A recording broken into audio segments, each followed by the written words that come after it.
Welcome back to the show. The 2026 FIFA World Cup is coming to the United States this summer. 45 qualifying teams have been confirmed, and they're going to join the host countries, which is the United States, Canada, and Mexico, which will bring the total number of competing teams to 48.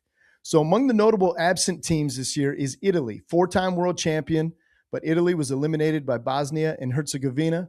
So despite being the number 12 ranked team in the world, they're the highest ranking team to not make it in. Italy has now been absent for the last 3 World Cups, believe it or not. The lowest ranking team is New Zealand. They're currently 85th, but they did qualify. Argentina, the reigning World Cup champion from 2022, is in the mix. The team with the most World Cup titles is Brazil with 5. Now, the United States men's national team automatically qualified for the Cup as a co-host alongside Canada and Mexico, as I mentioned. This will be the 12th World Cup appearance for the team United States, and it'll be the second time that they're actually hosting the tournament. And as one of the host nations, they'll enter group phase in Group D. So in that group is going to be Paraguay, Australia, and Turkey. First match coming up on June 12th, so a little bit of time, about 2 months from now. How well they do in group play is then going to determine whether or not they make it into the knockout rounds. 16 venues for competition across North America. 2 of the 3 U.S. matches are going to take place at SoFi Stadium out in California. The other match, the middle match, will take place in Seattle. So come mid-June, obviously soccer is going to be the dominating sports headline. But here's something. All right, this is the first time that 2 Caribbean nations, Curacao and Haiti, will take place in the World Cup together. And the reason I know about Curacao is because of former Detroit Tigers second baseman Jonathan Scope, if you remember Scopey. We sat down, did an interview one time, and he was telling me about his hometown, Willemstad, which is the capital of Curacao. And then it got me looking up, pictures of the place. It's a beautiful island. The beaches, it's really incredible. The food, all of it, the culture. But it's one of the lesser-known Caribbean islands for tourists.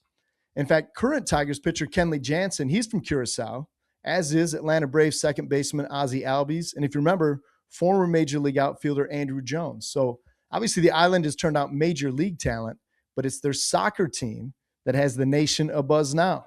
Here's Sportscaster's Lyric Sloan from Michigan State on the little island that could.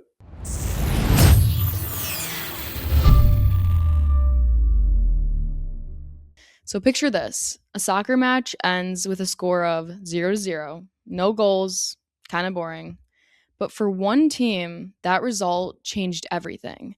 Because that draw versus Jamaica meant Curacao just qualified for the FIFA World Cup for the first time ever. Even their federation president, Gilbert Martina, said it didn't hit him right away. It took a few minutes to realize what just changed for this country. That's how big this moment was. Here's the wild part. Curacao is a tiny island. It's located near Aruba, and it's about 40 miles north of Venezuela.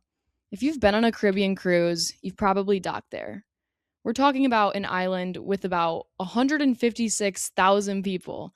That's smaller than a lot of cities, even some school districts.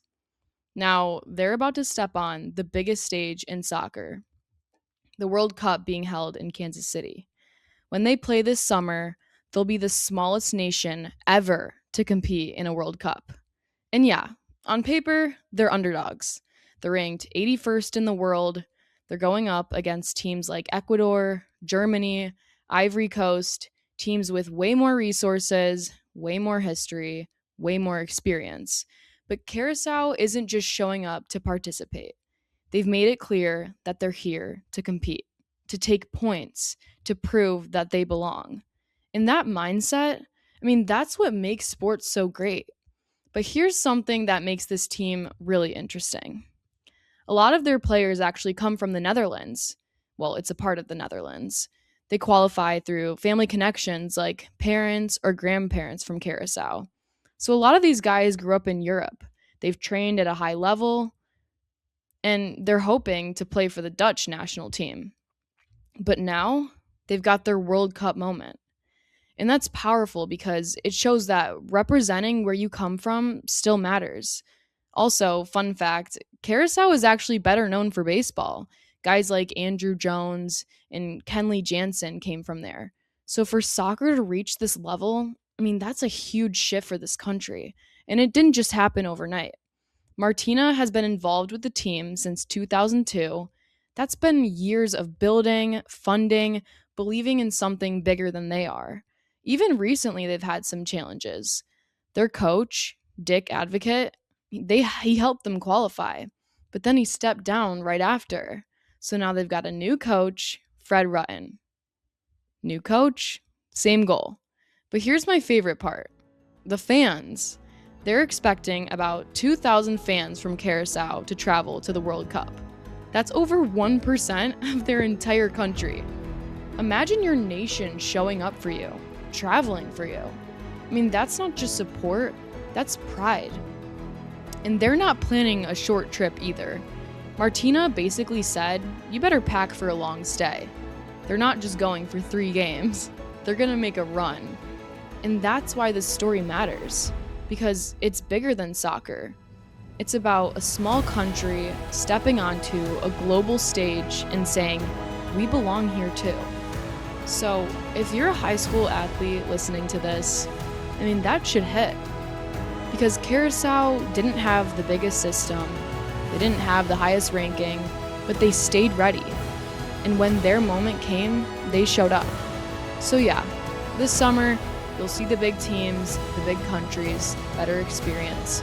But don't sleep on Curacao, because sometimes the best stories in sports are the ones that nobody saw coming.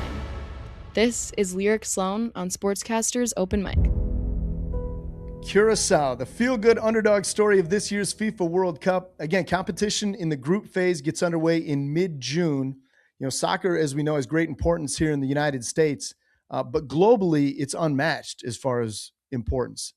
The World Cup is regarded as the most prestigious football competition on the planet, most widely viewed sporting event in the world.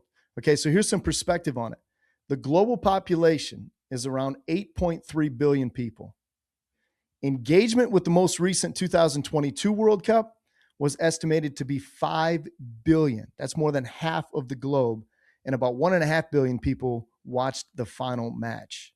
So think about that.